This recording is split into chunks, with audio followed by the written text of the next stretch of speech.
Welcome back to Folk of Figures, where today I'm going to be doing another WWF Hasbro figure unboxing, and this one is going to be getting me 2 steps closer to completing Series 1. You can feel it, dude! You can feel it! So Series 1 is a series that I suppose I'm doing pretty well in. I do have the majority of the figures that came out in Series 1, and I've got some good ones, obviously, as you can see in the table. I've got myself Andre the Giant, Ted DiBiase, Smash from the Demolition. Obviously, like Brutus Beefcake and Boss Man, they're more common figures. But Akeem, Rick Rude, these aren't cheap figures to come by. And I've managed to get these all relatively cheap. Like, I managed to do a good job getting my hands on figures that I'm going to unbox on this series.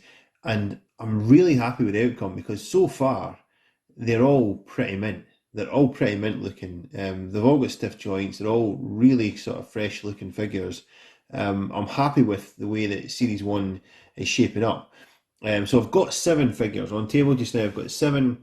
Smash from Demolition, Rick Rude, Ted DiBiase, number 1, the first Ted DiBiase that came out, Andre the Giant, Brutus Barber Beefcake, again, first one. There was 2 of them that came out. First Big Boss Man that came out, again, there was 2, and Akeem. So that's 7 of 12 of Series 1 that came out. Now, the kind of problem there, I thought I was doing good. I thought I was sort of powering through Series 1 and I'd get there.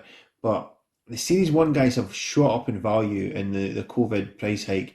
And I mean, around about the time I picked up Andre, I picked him up on a foreign card. He was one of the first figures that I unboxed on my YouTube channel. But he's always been one of the most expensive Hasbros to get your hands on, Andre the Giant. And I mean, I don't think it was 100 I paid for him. I think it was 2 figures. But at the time I thought, oh, I don't know if I want to be spending this to unbox him. But now, you could not get an Andre the Giant for that on any kind of card, on any kind of foreign card, on a bind up card. You couldn't. And a lot of the figures that I kind of passed up around about that price range, so like Macho Man number 1, Hulk Hogan number 1, because I thought that was too much to be opened up. You just won't get them for that price now. They're just too expensive now. That the value's just shot up. So well, I say you just won't. It's going to be difficult to, because one of the figures in particular I've got today proves that theory wrong. So yeah, there are 5 left to tick off from Series 1, and of that 5, I've got 2 of them here today. So let's get started. The first one of the 2 is one that I thought I'd never get, and I'm still going to have to look for him because he's not. I don't think he's going to be perfect, but it is the chance to not only complete the tag team of Demolition, but it is a chance to complete the trio because I've got Demolition Smash on the table as part of Series 1. I also have Demolition Crush in my Ziploc baggie. He's in the storage because he came out in the tag team set. So I need one other member of Demolition, and that is this guy. This is Axe from the Demolition. So he's a Series 1 figure, obviously. Talked about it in the tag team video, how Axe and Smash were the Demolition tag team that were released in single figures in Series 1, but then it was Crush and Smash that came out in Series 2 with the tag team set. And Axe and Smash, who came out in Series 1, didn't have the helmets. As you can see here, he's on card with no helmet or no hood, I think is my Facebook acquaintance Clark Gilmore seemed to point out last when I did the tag team video that he likes to call them hoods as well, so we'll stick with that. So yeah, this is Axe. Now, I mean, recently in the last sort of couple of months, maybe just before Christmas, there was a reasonable condition Axe. I mean, not a mint condition, not like a perfect flawless condition, but a good condition carded Axe, an English card, and it went for like nearly £400 on eBay. And this one's nothing like that. It's got a lot of condition issues, but this one I didn't pay I wish I didn't pay a penny for. I did because I won it as a raffle prize, so I had to enter the raffle. So I must have paid, I don't know, £5, £10, something like that to enter the raffle. But it's a really poor condition card. Now, this was one of these things that this is probably the first time I've ever done it when I've won a raffle and you look at there's a selection of prizes. You look at the prizes, and often I look at them before the raffle runs and think, well, if I was to win that, I could pick that prize, and I need that loose so I can unbox it. But then when you've actually won a raffle, you've got you don't really want to pick something you're going to open. You want to pick something you're going to keep on card, maybe getting a protector or something like that. This is the first time that I made that choice for winning a raffle and thought, do you know what? I'm going to, because to give you the backstory, it was a multi-winner raffle. So basically, it was all sort of lower end Hasbro's, the ones that you can kind of find online, you can get fairly easily, and low value Hasbro's. But there was multiple winners. I think there was at least three winners in the raffle. They were all going to get to pick a prize from the list. And Axe obviously is a higher value Hasbro. He's one of the more valuable ones, one of the harder ones to get. But because of the condition of this one, he was included in that bundle, alongside the likes of the head shrinkers and the bushwhackers and that kind of stuff. But he was included there because of his condition. And I thought, I've never seen an affordable axe before. Never seen it on Facebook, someone selling it. I've never seen one on eBay getting sold. I thought this might be my only chance to get an axe. So I took it. I thought, yeah, I'll take this as my prize for that raffle. When it arrived, I mean, I'm not disappointed in the condition of the card or the bubble because I knew that. I saw that from the pictures. But when it arrived, I looked and thought there might be a bit of sun fading. The bubble's obviously yellowed, not hugely so, but you can see around the edges it started to yellow. And it looks like Axe's body is a slightly darker shade than his leg, so there might be some sun fading on the figure. So he might just be a placeholder for a while. He might be the axe that I have on a temporary basis while I try and find a better one to replace him. But nonetheless, I mean, I need an axe. I need to complete Series 1. I need to complete the Demolition. I need an axe. So here he is. Here's Axe of the Demolition. Yeah, bubble's almost just like falling off. The yellow bubbles tend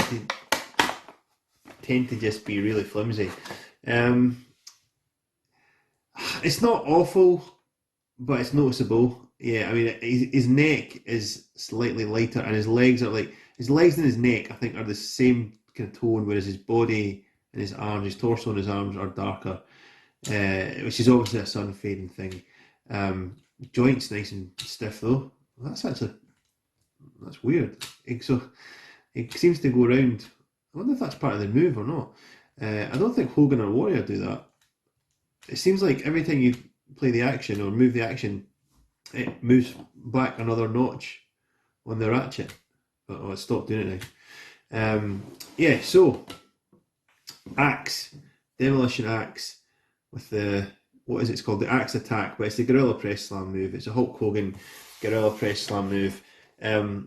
This guy, he was going to be impossible to get. So I'm glad that I am disappointed. I can't help but get, yeah, look at his back. I mean, his back matches up perfectly with his legs. It is just the side of his arms in the front that's got that sun fade. Slight, ever so slight, but noticeable. Yeah, so anyway, like I need an axe. I needed to have him. I need to complete the demolition. I'm happy to have him. Bit of a kind of tragic, he was quite an impressive specimen, if you like, when Demolition were big. Axe was a bruiser, man. Axe was a big guy that was all business. But the way that he kind of went out when he faded out, it was essentially he was replaced by Crush. I mean, there was a period where they were under the Freebird rules where any two of the three could defend the belts. But then he kind of transitioned into more of like a mascot slash valet role, not really a manager, more of just like a mascot type thing, and then he kind of disappeared, and that's disappointing, man. That's how he sort of wound down. But good figure, man. It's the Demolition figures they're cool. Okay, so I now have 8 of the 12 Series 1 figures ticked off the list, even, and there's only 4 left to get. So the 4 left to get are, you'd think like the tricky ones, but the one that seems to be completely evading me, like I just cannot get my hands on. Well, he's out there, but not at a price that I'm willing to pay, because it's not one of the most desirable figures. It's not one of the most highly sought after figures, which is Jake the Snake Roberts. He's a Series 1 guy. But I mean, he's more of a in line with like Boss Man in that series. You know, you can get him fairly easily as a kind of standard anyway. You know, that might be changing, but I just think he's one of these figures that people just seem to all of a sudden be wanting a fortune for, and I'm not paying it. You know, and unless somebody is, then surely the price will come back down. Because he's one I just don't get. I do not get why people think that he's now all of a sudden worth three times what he was 6 months ago. But yeah, so Jake the Snake is just completely eluding me. I cannot get my hands on him at all.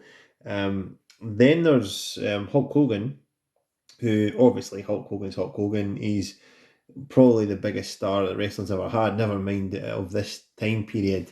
So he's hard to get. Everyone kind of wants some Hulk Hogan memorabilia. He's hard to get your hands on, and I think honestly, if you were picking those, because there's obviously lots of Hulk Hogan figures. There's the four that came out in the main Hasbro line, and then there's the fifth one, which is um, Series 3 Hulk Hogan repaint, which is the Hulkaplex Hulk Hogan. He comes out as he came out as a mail away promotion where his colour scheme was reversed. He was red and yellow rather than yellow and red, essentially. So there's five Hulk Hogans kind of technically in the Hasbro line, and I think if you're honest, most people would pick the Series 1 Hogan as their favourite. The Gorilla Press Slam Hogan. If you look at the back of Axe's card, there he is, top left, sort of number one in the line, Hulk Hogan. So yeah, he's a tough one to get as well. Obviously, there's Jake Snake. This guy here that I don't have yet, Macho Man Randy Savage.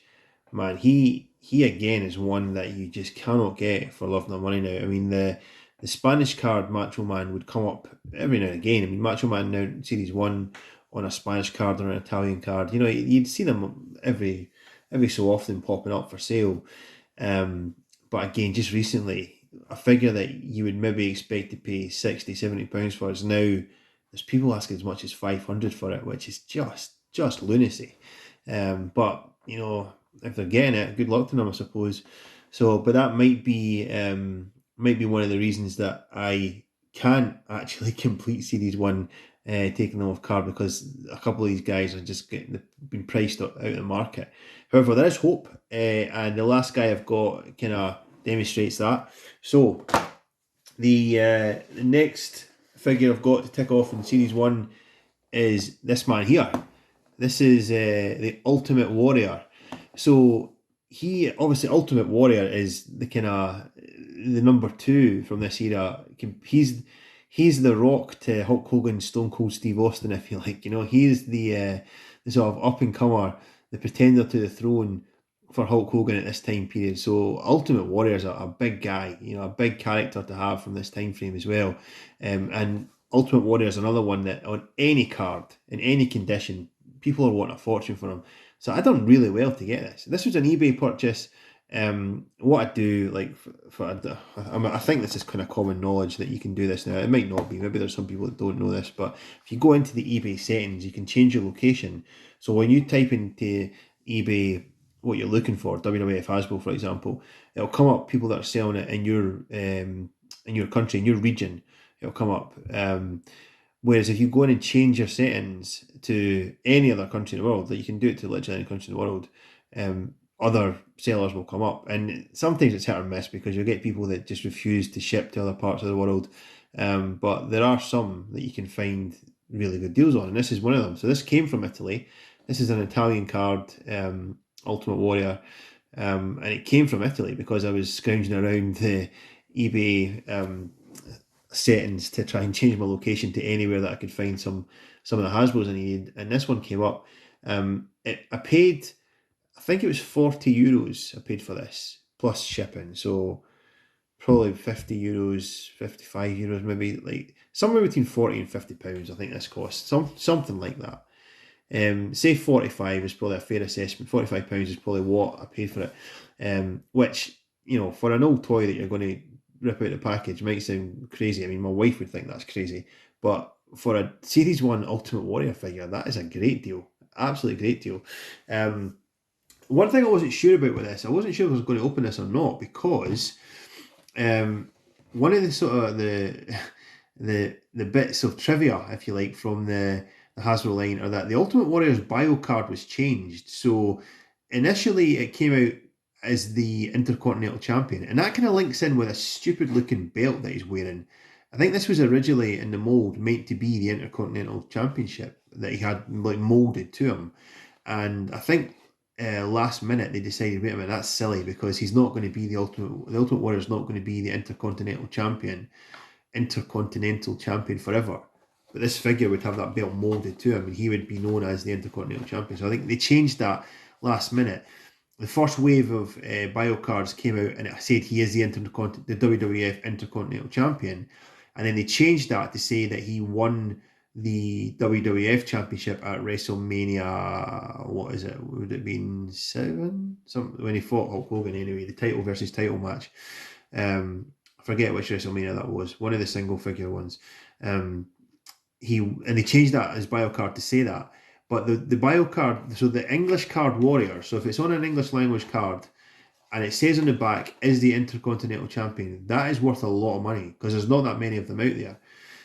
Anyway, what I'm getting at, the point I'm driving at here is this says Intercontinental Champion. It's obviously Italian, but I typed it into like Google Translate and it says there Intercontinentale, but I thought maybe I'm just misreading that, or I'm sure I should get that translated.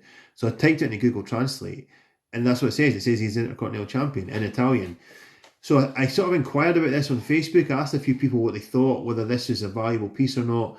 But I think the general consensus is no, not really, because this is a pretty banged up card, and who really wants a card in this condition? All right, so when the cards have like misprints or variant prints, they're desirable, but if it's in a language that you don't actually read, and with the greatest respect to the Italian speaking world, there's a far more significant percentage of people that speak English than speak Italian, so you're really sort of diluting your market. And if you wanted to really try and push this as a collector's item or a rare variant, you'd have to be patient, and I'm not patient at all, so I wouldn't be holding on to this for years waiting to get just a bit more than I paid for it. But anyway, so back on topic, it looked impossible to get. I picked them up for next to nothing, relatively speaking anyway. I don't want to belittle the sums of money that I'm paying for these figures, but in terms of what you can and I do pay for some of the carded Hasbros, this was a steal, at 40 odd bucks, that's a steal. So yeah, it might be a rare one. There might be somebody in Italy that's saying, wait, I'll give you €1,000 for that, but nah, sorry bro. That ship has sailed because he's coming off the card. Here he comes.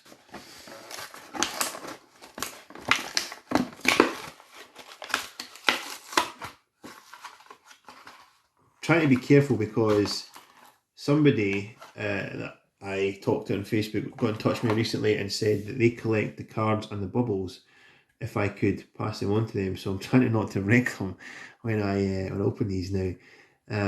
So there you go, Kale. You can see how much care I was taking there for you. Yeah, this is a nice figure. That is a really nice figure, actually. Like, joints are really stiff. That mean, compared to Axe, where he's got like different skin tones going on there, he's all sort of uniform skin tone.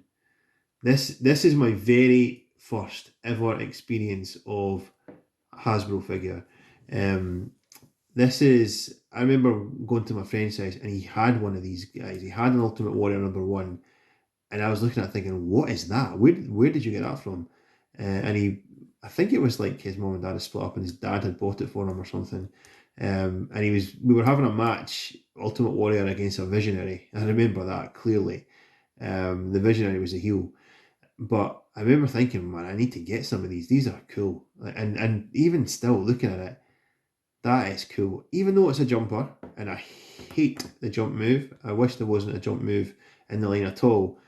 But that's a good figure, man. Ultimate Warrior just looks good. I don't know why they kept this bit. I mean, obviously it was a last minute thing that was too late to change, but that is just weird because it's a weight belt, I suppose. It looks like a weight belt. That's not how you wear a weight belt. A weight belt would be like to support your back. So why would the buckle be at the back? It doesn't make sense. I think I don't know for certain that it was the Intercontinental. And that's the rumor I've heard. That's the explanation I've heard. and I'm happy to go with that. I think that's probably the most likely scenario. So I'll go with that. But it doesn't.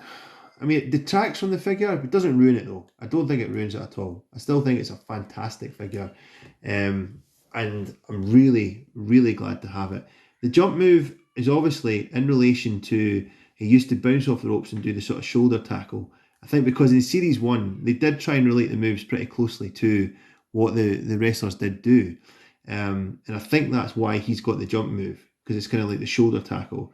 So from that point of view, I suppose it does suit Warrior because it kind of fits. You could see him jumping across the ring like that, but really, he should have had the power move. They corrected it with the second release of the Warrior that had the same move as Axe, really. The Gorilla Press Slam. Um, well, even though there's no way you'll ever be able to tell because my editing on this video will be so crisp. That is the second time I've had to stop filming. First time when I was talking about Axe was because my battery cut out on my camera. That time just there was my oldest waking up.